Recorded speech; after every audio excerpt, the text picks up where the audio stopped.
왜 나를 만드셨나요? 어쩌면 신앙생활을 하면서 우리가 가장 먼저 던져야 될 궁극의 질문 중에 그 하나가 또 왜 나를 만드셨습니까? 아무리 봐도 하나님께서 이렇게 나를 만드실 이유가 없는 것 같거든요. 왜냐하면 하나님께 별로 그렇게 도움이 안 되니까. 신앙생활을 하면 할수록 또는 하지 않더라도 예, 이렇게 뭐 하나님에게 나를 만드신 하나님에게 내가 무슨 큰 도움이 되겠는가라는 그런 의미지요. 맞습니다. 하나님이 우리 사람을 만드시고 하나님께 그렇게 뭐 유익된 일이 없는 것 같아요. 마침내 독생자를 보내셔서 하나님의 독생자가 우리를 위하여 죽게 되는 이런 기가 막힌 일이 생기는데 나를 만들으셔서 무슨 하나님 영광을 받으신다고 웨스트민스터 소요리 문답이라고 있어요.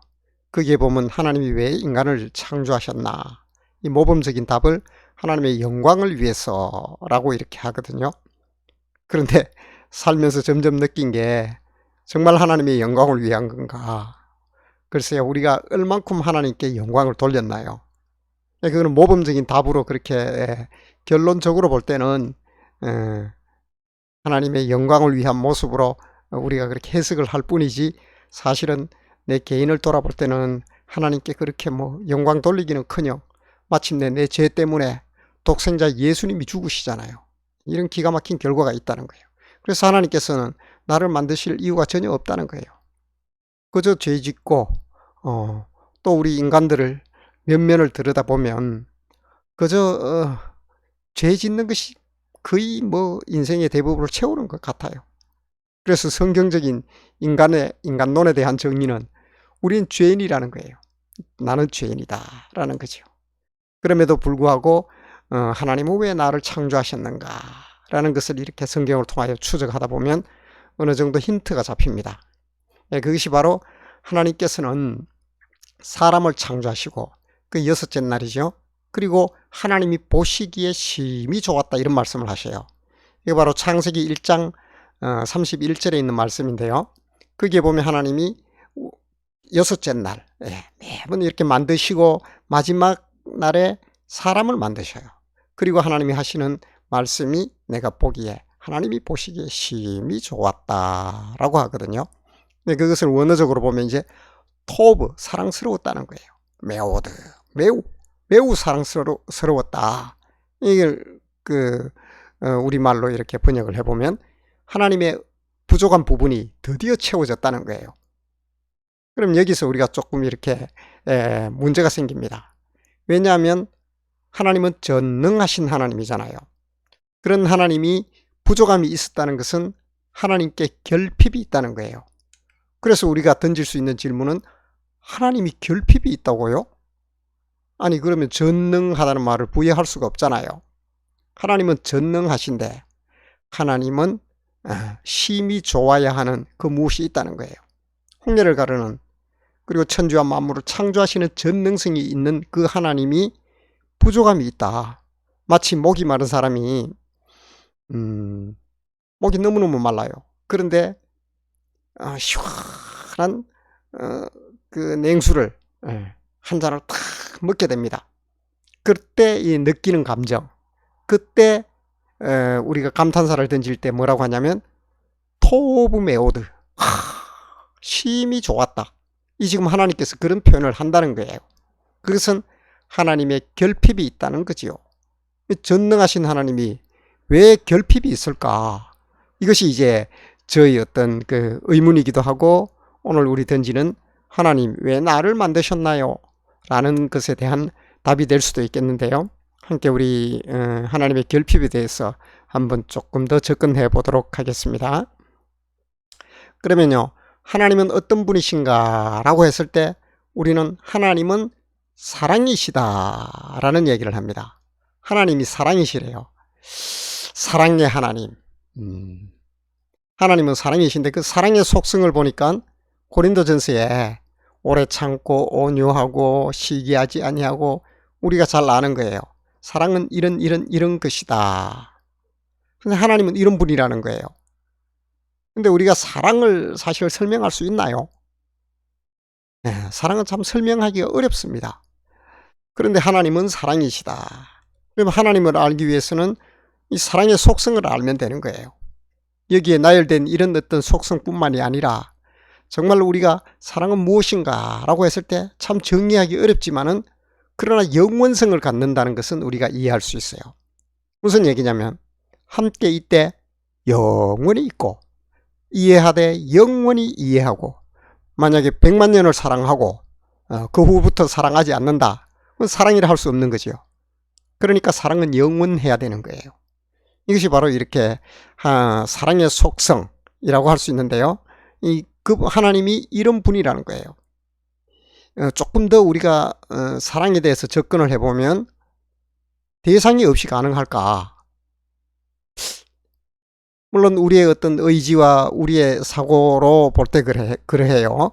그러나 사랑은 영원하고 이 땅에서 천국까지 영원한 것이 한 3가지가 있더라고요. 하나님을 믿는 성도가 영원하고 하나님의 말씀이 영원하고 사랑이 영원하다는 거예요. 그 얘기는 우리가 지금 이해하는 이런 어떤 사랑의 속성과 그런 부분들이 천국에서도 그대로 이해된다는 거예요. 그래서 사랑은 영원하다라고 하는데 이 사랑이 영원하다 할 때 대상이 있어야 된다는 거죠. 사랑은 대상 없이 불가능하잖아요. 그래서 하나님은 하나님의 형상대로 사람을 창조하셨다라고 하거든요. 그것은 하나님을 닮은 존재, 우리 코에 생기를 불어넣으셨는데 그것이 바로 생명이 되었다. 하나님의 영을 불어넣으신 거예요. 그 나의 생명은 사실은 하나님의 일부가 내 안에 있는 거지요. 그래서 내가 하나님을 닮은 존재다라는 것이 이제 성경의 정언이고요.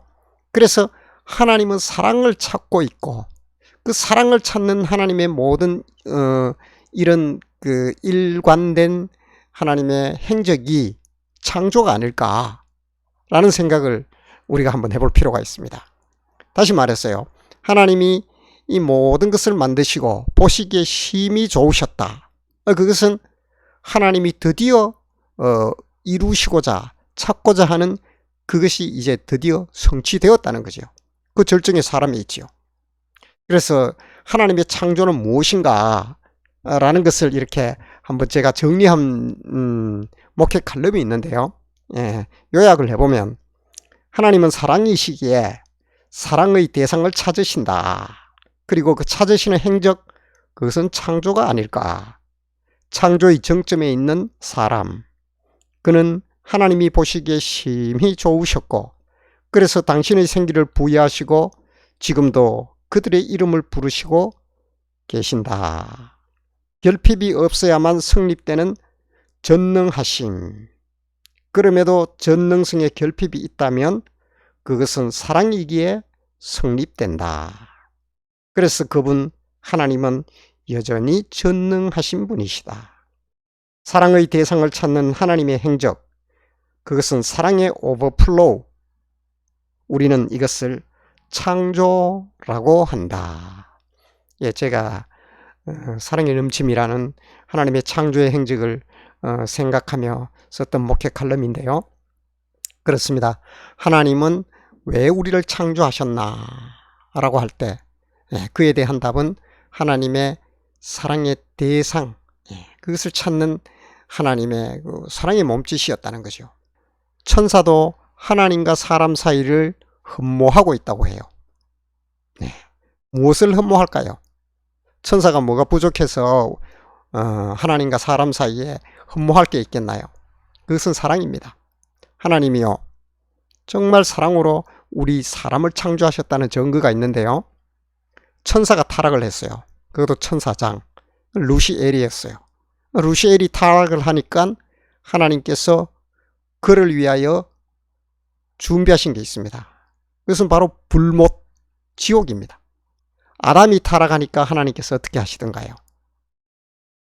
아담이 타락하니까 하나님은 독생자를 준비하신다는 거예요. 천사가 이것을 흠모한다는 거예요. 하나님과 천사 사이는 사랑의 관계가 아니에요. 그랬다면 루시엘이 타락했을 때 하나님이 진즉에 독생자를 보내셨겠지요. 그러나 우리 아담이 타락을 하니까 하나님은 독생자를 보내셨다는 것. 이것은 바로 하나님의 그 놀라운 사랑의 대상이 바로 우리. 왜 나를 창조하셨나요? 내가 하나님의 사랑의 카운터파트, 사랑의 대상이란 사실이에요. 이것이 얼마나 소중한 건지 사랑하는 성도 여러분, 늘 이 질문을 던지십시오. 하나님은 왜 나를 창조하셨나? 내가 바로 하나님의 사랑의 대상이란 거예요.